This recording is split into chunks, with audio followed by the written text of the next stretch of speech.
नमस्कार, आप देख रहे हैं कमोडिटी 360। मैं हूं मनीषा गुप्ता और एमसीएक्स अगले साल 14 जनवरी से स्टील रीबार वायदा लॉन्च करेगा। क्या है कॉन्ट्रैक्ट की डिटेल्स और इसके आने से बाजार में कितना पार्टिसिपेशन होगा और एनसीडीएक्स के कारोबार पर कितना असर होगा, इस पर बात करने के लिए हमारे साथ हैं एमसीएक्स के head of base metals Chittaranjan रेगे, साथ ही जुड़ेंगी एसएमसी ग्लोबल सिक्योरिटीज की वंदना भारती और एंजल वन के प्रथमेश माल्या। स्टील से शुरुआत कर लेते हैं। चित्रांजन, एक और मेटल जो आप यहाँ पर शामिल कर रहे हैं, बेस मेटल्स में तो अब तक यहाँ पर जो हिस्सेदारी है, पार्टिसिपेशन है, वो काफ़ी बेहतरीन है। फेरस मेटल्स में स्टील हमने देखा है, पहले भी यहाँ पर कोशिश है। एनसीडीएक्स एक और दूसरे एक्सचेंज पर भी ऑलरेडी लॉन्च्ड है। क्या कुछ डिफरेंट है एमसीएक्स का और इस बार अब यहाँ पर लॉन्च करने के पीछे क्या कारण? थैंक्स मनीषा। तो आपने सही बताया कि बेस मेटल्स में जो प्रोडक्ट ऑफरिंग्स हैं वो काफ़ी उम्दा हैं और इंडस्ट्री पार्टिसिपेशन, इन्वेस्टर पार्टिसिपेशन काफ़ी सुदृढ़ है। डिलीवरी सेंटर्स, डिलीवरी का आना जाना वो काफ़ी व्यापक तरीके से हो रहा है। आपने ये बात भी एकदम सही कही कि अब फेरस कॉन्ट्रैक्ट्स में हमने पहले भी कोशिशें करी हैं, पर समहाउ प्रोडक्ट का और स्टडी करने के बाद हमें ये लगा, और जो डिफरेंशिएशन फैक्टर मुझे लगता है कि अब हम जो है एंड प्रोडक्ट जो है, जो कंज्यूमर फेसिंग प्रोडक्ट है, उसको लिस्ट करने वाले हैं। जनरल भाषा में इसको स्टील रीबार कहते हैं या टीएमटी इज इक्वली पॉपुलर। तो सरिया कॉन्ट्रैक्ट जो है उसको हम लिस्ट करेंगे, जो बेस ग्रेड बीआईएस की 1786 के तहत जो ग्रेड है FE 500, इसमें 12 mm का जो साइज है, ये कॉम्बिनेशन के साथ बेस सेंटर रायपुर छत्तीसगढ़ में वहां पे हम इसको लिस्ट करने वाले हैं। इसके अलावा ये 5 टन का कॉन्ट्रैक्ट होगा। इसके अलावा FE 500 के अलावा FE 500D, FE 550 और FE 550D ग्रेड्स का भी प्रावधान है, अगर कोई एडिशनल डिलीवरी देना चाहे इसमें तो। और 12 mm के अलावा 8, 10, 16, 20, 25 इसका भी प्रावधान है कि अगर, पर आपस में इसमें कोई भी मतलब ग्रेड वाइज या साइज वाइज इसमें कोई प्रीमियम डिस्काउंट का प्रावधान नहीं है। और प्राइमरी डिलीवरी सेंटर रायपुर के चलते हमने इसमें दुर्गापुर ईस्ट को रिप्रेजेंट करते हुए, चेन्नई जो साउथ को रिप्रेजेंट करेगा थाने वेस्ट के लिए, और पलवल जो एनसीआर का हिस्सा है हरियाणा में, उसमें डिलीवरी सेंटर्स रखे हैं कि ईस्ट वेस्ट नॉर्थ साउथ इसका कॉमन प्राइस डिस्कवरी रहे, उस तरीके से। कॉन्ट्रैक्ट लॉन्च डेट 15 जनवरी है मनीषा।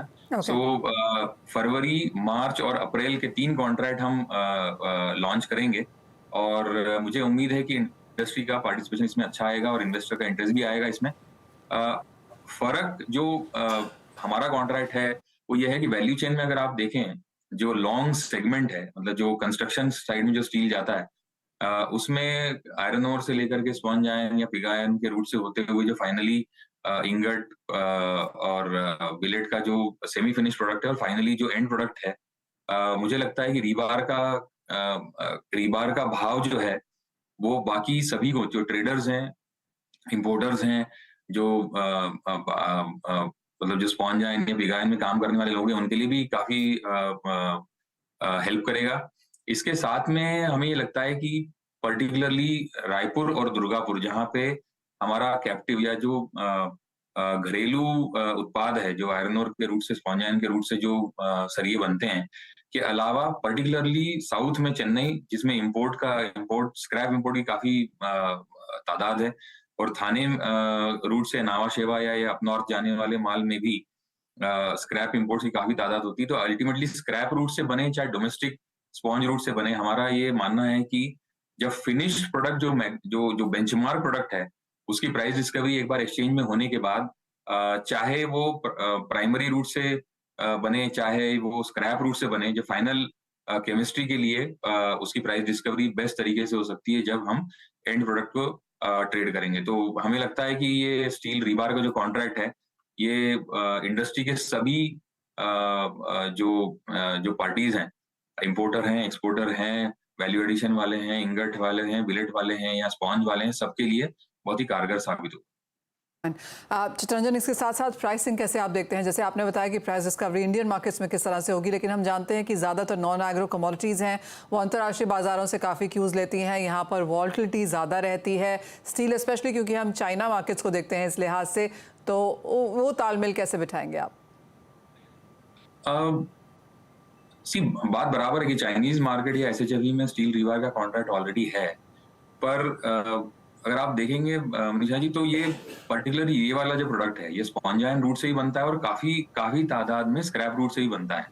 तो definitely import parity, landed price parity versus domestic supplies, जो मतलब आयरन और कोयला, इलेक्ट्रिसिटी प्राइसेस के कॉम्बिनेशन से मिलकर के जो डोमेस्टिक प्राइस कर रही थी, इसका कॉम्बिनेशन बनेगा। मुझे लगता है कि इन्फ्लुएंसिंग या जो जो फॉरेन फैक्टर्स हैं, इसका इन्फ्लुएंस डेफिनेटली रहता है, पर डोमेस्टिक डिमांड सप्लाई और इसका काफी इम्पोर्टेंट रोल रहेगा। पर जिस तरीके से जो सरकारी निवेश हो रहे हैं, चाहे हाईवेज हैं या पोर्ट्स हैं या जो रेसिडेंशियल कॉम्प्लेक्सेस या प्रॉपर्टी मार्केट में जो फिलहाल कामकाज हो रहा है, इसके चलते मुझे लगता है कि इंपोर्ट्स या इंटरनेशनल मार्केट से क्लूज डेफिनेटली रहेंगे, पर इन्फ्लुएंसिंग फैक्टर डोमेस्टिक ज्यादा रहेंगे। एब्सोल्युटली। और किस तरह के मार्जिन्स और क्या डेली लिमिट्स हैं एज ऑफ नाउ प्राइस के लिहाज से?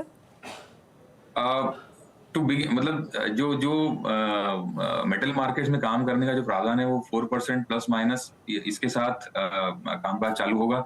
टिपिकली हमने देखा है कि 8 से 10% का इनिशियल मार्जिन होता है। मेरे ख्याल में 15 जनवरी क्लोजर टू दैट, उसमें अभी भी समय है, तो मुझे लगता है कि एक प्रिसाइज नंबर तब आ पाएगा, पर मोटा मोटी मुझे लगता है कि 9 से 10% का इनिशियल मार्जिन के साथ इसमें काम किया जा सकता है। और कॉन्ट्रैक्ट साइज जो 5 टन का है, उसके चलते मुझे लगता है कि सभी तरीके के निवेशकों के लिए, छोटे बड़े मजले, सबके लिए ये कारगर साबित होगा।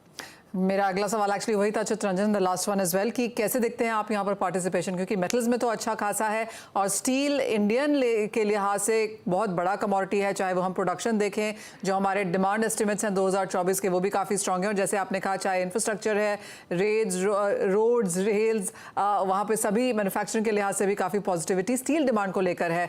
तो आपको लगता है कि इस बार ये कॉन्ट्रैक्ट बेहतर करेगा और किस तरह का पार्टिसिपेशन कहाँ से आता हुआ देखते हैं आप? नहीं, इसमें जितनी चर्चा इंडस्ट्री से या ट्रेड से हुई है, उसमें तो हमें काफी उम्मीद है कि इसमें पार्टिसिपेशन आएगा।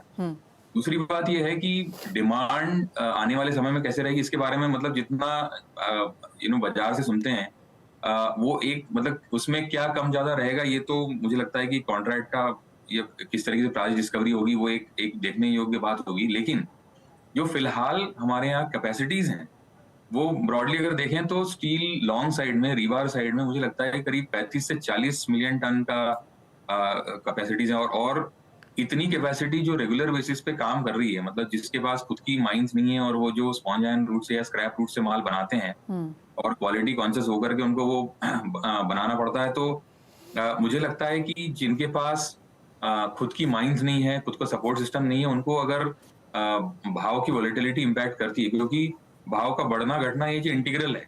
आपको अगर बिजनेस बने रहना है तो मार्जिन को इंटैक्ट रखने के लिए और प्रॉफिटेबिलिटी के लिए आपको कुछ न कुछ एक इंश्योरेंस की या एक प्लेटफॉर्म की जरूरत है जहां पे आप हेज कर सकें। और मुझे लगता है कि एमसीएफ का ये कॉन्ट्रैक्ट वो वैक्यूम को एड्रेस करेगा। पॉइंट चितरंजन, बहुत शुक्रिया साथ जोड़ने के लिए, कंग्रेचुलेशंस। एंड हम सभी वेट करेंगे जिस दिन ये यहाँ पर लॉन्च होता है, ऑफ कोर्स किस तरह की प्राइस डिस्कवरी और पार्टिसिपेशन देखने को मिलता है। तो नए साल में क्लियरली एक लॉन्च यहाँ पर सेट है।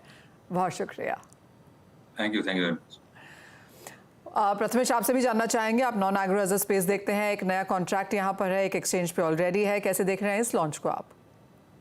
क्लियरली बेस मेटल्स काउंटर में बाकी सारे कॉन्ट्रैक्ट्स में अच्छा पार्टिसिपेशन है। उम्मीद है steel as a global commodity India में भी ये कॉन्ट्रैक्ट लिस्ट होने के बाद वैसे ही इंटरेस्ट देखने को मिले जैसे बाकी कमोडिटीज को लेकर है। सो उम्मीद है नए साल में नया कॉन्ट्रैक्ट, नई पुरानी कमोडिटी बट नया इंटरेस्ट जागे और ये कमोडिटी अच्छा परफॉर्म। एब्सोल्युटली। प्रथमेश, सिंस हम मेटल्स की बात यहाँ पर कर ही रहे हैं, तो कैसे देखते हैं आप metals as a sector? Because आज एक और दिन जहाँ पर हमने बढ़त यहाँ पर बरकरार बनते हुए देखी, खरीदारी इंटरेस्ट थी यहाँ पर आज फिर से बाजार में। आई थिंक बेस मेटल्स में ओवरऑल अपॉर्चुनिटीज, ऑल्दो वोलेटिलिटी सारे काउंटर्स में बनी हुई है, बट यहाँ पे अपॉर्चुनिटी के तौर पर पिक में, कॉपर में थोड़ा कॉन्फिडेंस ज्यादा दिख रहा है। मेरे ख्याल से इस काउंटर में 700 से लेके 730 तक काफी अच्छी मूवमेंट्स हुई है पिछले कुछ ट्रेडिंग सेशंस में। फिलहाल ये 715 718 के बीच में ट्रेड हो रहा है। मेरे ख्याल से इस काउंटर में यहाँ पे बाय करना चाहिए 715 के स्टॉप से, और ऊपर में 727 और 730 के टारगेट रखने चाहिए। कॉपर में मोमेंटम थोड़ा सा ज्यादा पॉजिटिव होने की उम्मीद है। एब्सोल्युटली, कॉपर में यहाँ पर सभी को भरोसा है कि 2024 में भी ये अच्छा एक परफॉर्मर करके निकलेगा। वंदना, आप कैसे देख रही हैं overall metal as a sector, और कॉपर के अलावा अगर कहीं ध्यान हो तो कहाँ होगा, स्पेशली एल्यूमिनियम जहाँ पर पिछले 7-8 सेशंस हम देखें तो इसने डेफिनेटली आउट परफॉर्म किया है। जी मनीषा, मुझे लग रहा है कि कॉपर तो आउट परफॉर्म यहाँ पे करेगा और नेक्स्ट ईयर एक सप्लाई टाइटनेस की तरफ ये जा रहा है, तो मेरे ख्याल से यहाँ पे 800 तक का हम ओवरऑल टारगेट लिख सकते हैं अपसाइड में यहाँ पे एमसीएक्स में। लेकिन जिंक में मुझे लग रहा है कि जिंक एक बार हो सकता है कि थोड़ा सा डल मूवमेंट इस बार दिखा सकता है, क्योंकि 2 साल के डेफिसिट के बाद इस बार सरप्लस देखने को मिल सकता है। लेकिन एल्यूमिनियम मुझे लगता है कि एक हम कहते हैं कि यहाँ पे एक अच्छी परफॉर्मेंस के साथ आएगा, क्योंकि मुझे नहीं लग रहा है कि क्रूड ऑयल प्राइसेस में 54-5500 से नीचे प्राइसेस नीचे की तरफ जाएंगे। 40% इनपुट कॉस्ट जो होता है एल्यूमिनियम में वो क्रूड का होता है, और क्रूड में मुझे रिबाउंड आता हुआ थोड़ा सा यहाँ पे लग रहा है 2024 में, और इंटरेस्ट रेट कट होता है तो उसका एक पॉजिटिव सेंटिमेंट्स जो है ये इंडस्ट्रियल मेटल्स पे यहाँ पे देखने को मिल सकता है। और चाइनीज इकोनॉमी अगर यहाँ पे रिवाइव होती है, काफी कोशिशें हो रही हैं यहाँ पे, और कुछ ग्रीन सिग्नल्स यहाँ पे मिलने शुरू हुए हैं रियल एस्टेट से, तो इस सबको देखते हुए मुझे लग रहा है कि एल्यूमिनियम अगर देखा जाए तो मेरे ख्याल से वहां पे एक अपसाइड मूव रहेगा, और इस बार हो सकता है कि हम 245 से लेके 250 तक का अपसाइड मूव साथ हुआ देख सकते हैं। लेकिन काफी चीजें यहाँ पे ट्रिगर करेंगी, एक तो डॉलर इंडेक्स का रहेगा, क्रूड ऑयल प्राइसेस रहेंगे, चाइना से किस तरीके से इंडिकेशंस आते हैं वो रहेगा, और एक यहाँ पे ध्यान में रखना होगा कि एशियन प्रीमियम्स कैसे ट्रेड करता है एल्यूमिनियम में। एब्सोल्युटली, काफ़ी सारी चीज़ें यहाँ पर वॉच करने के लिए हैं अगले साल में, चाहे वो रेट कट्स हैं या फिर प्रोडक्शन है, चाइना कैसा रहता है। क्लियरली एक और साल जहाँ पर ध्यान पूरा का पूरा बाजार को देना होगा। लेकिन इसी के साथ एक ब्रेक ले रुकेंगे।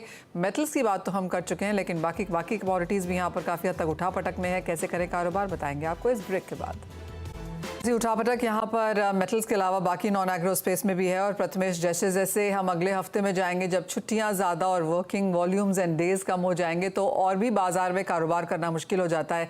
लेकिन करंट लेवल्स पे जिस तरह से प्रेशस मेटल्स और एनर्जी में ट्रेड्स हैं, कहाँ पर है आपकी टॉप पिक्स? थिंक काफी रिस्क प्रीमियम ऑलरेडी क्रिएट हो चुका था फेड के आउटकम के बाद। यहाँ पे मेरे ख्याल से थोड़ा सा यहाँ पे कंसोलिडेशन दिख रहा है मुझे, गोल्ड सिल्वर दोनों ही काउंटर में। स्पेसिफिकली रिस्क रिवॉर्ड यहाँ पे ज्यादा फेवरेबल नहीं दिख रहा है, बट फिर भी अगर आपको ट्रेड करना है तो 62,070 या 62,100 के पास में अगर गोल्ड मिलता है फरवरी वायदा, तो वहाँ पे खरीदना चाहिए। 61,860 का स्टॉप लगाना चाहिए, ऊपर में टारगेट 62,650 के रखने चाहिए। सिमिलरली सिल्वर में मार्च फायदा 73,800 पर बाय करना चाहिए, 73,100 का स्टॉप लगाना चाहिए, ऊपर में टारगेट 75,000 के रखने चाहिए। उसके अलावा एनर्जी काउंटर में मेरे ख्याल से क्रूड और नेचुरल गैस दोनों में ही अपॉर्चुनिटी दिखाई दे रही है। क्रूड में अराउंड 5,770 के आसपास बाय करना चाहिए, 5,690 का स्टॉप लगाना चाहिए, ऊपर में टारगेट 5,930 के रखने चाहिए। नेचुरल गैस में काफी अच्छी वोलेटिलिटी है, मेरे ख्याल से वोलेटिलिटी में आपको ऊपर वाले मूव्स में 208 दिखने की पॉसिबिलिटी ज्यादा दिखाई दे रही है। एंट्री स्पेसिफिक पर्सपेक्टिव में दिसंबर वायदा 196 पे बाय करने की सलाह रहेगी, 190 का स्टॉप रहेगा, टारगेट 208 के लिए रहेगा। ऑलराइट, तो बाइंग अपॉर्चुनिटीज़ यहाँ पर एनर्जी में फिलहाल यहाँ पर ढूंढने को देखने को मिल सकती हैं। प्रथमेश, साथ ही साथ डॉलर इंडेक्स कैसे देखेंगे आप, क्योंकि यहाँ पर जिस तरह की चॉपी मूव्स देखने को मिली हैं, स्पेशली गिवन द फैक्ट कि रुपए में हमने 83 के ऊपर एप्रिसिएशन भी आते हुए देखा। ऑफ कोर्स ईयर एंड है, लेकिन यहाँ से अब क्या मूव्स?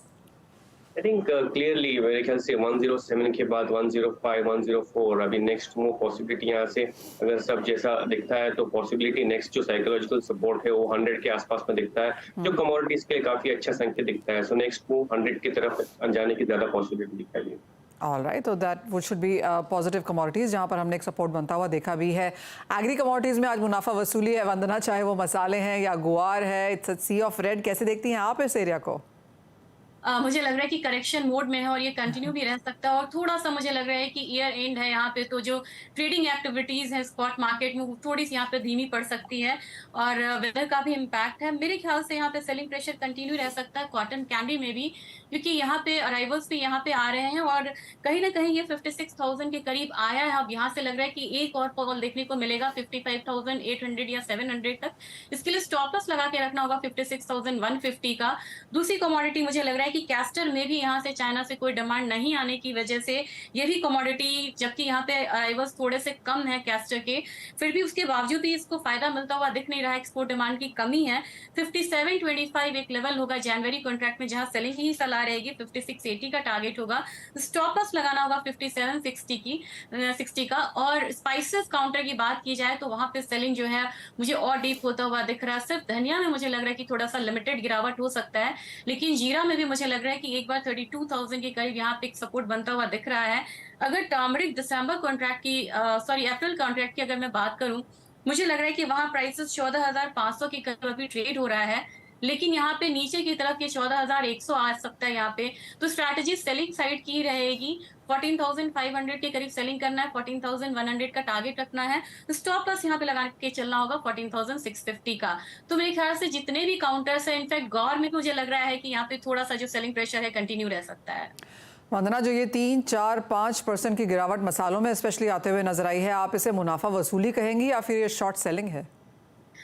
यहाँ पे मुनाफा वसूली नहीं कह सकते हैं मनीषा, मुझे लग रहा है ये शॉर्ट सेलिंग है यहाँ पे, वो भी ईयर एंड से पहले। और एक चीज है कि एक्सपोर्ट डिमांड की भी यहाँ पे कमी है और अराइवल्स भी आ रहे हैं, लेकिन ये देखने की बात है कि अभी स्पॉट प्रीमियम पे ट्रेड कर रहा है। अगर जीरे की बात करें तो करीब करीब यहाँ पे 4,000 5,000 प्रीमियम पे ट्रेड हो रहा है स्पॉट मार्केट, और फ्यूचर्स यहाँ पे डाउन में ट्रेड हो रहा है। तो मुझे लग रहा है कि ये एक सिग्नल है, शॉर्ट सेलिंग है यहाँ पे। और यहाँ पे अगर बाइंग आती है या ये जो गैप है ये मिनिमाइज होता है तो एक टाइम पीरियड रहेगा जहां पे स्पॉट में हमें सेलिंग देखने को मिलेगी और यहाँ पे फ्यूचर्स जो है वहां से क्विक रिबाउंड आएगा। लेकिन फिलहाल मुझे लग रहा है कि 32,000 34,000 से पहले बहुत ज्यादा रिलीफ यहाँ पे जीरा प्राइसेस में नहीं है। तो वो एक अच्छा लेवल रहेगा जहां पे फिर से वैल्यू बाइंग आएगी और फिर हम 2-3 अपर सर्किट लगता हुआ भी देख सकते हैं, क्योंकि जीरा का यही पैटर्न रहा है, या तो डाउन साइड सर्किट लगता है या अपसाइड सर्किट लगता है। तो वहां पे हम 2-3 अपर साइड का सर्किट जो है वो लगता हुआ देख सकते हैं क्विकली।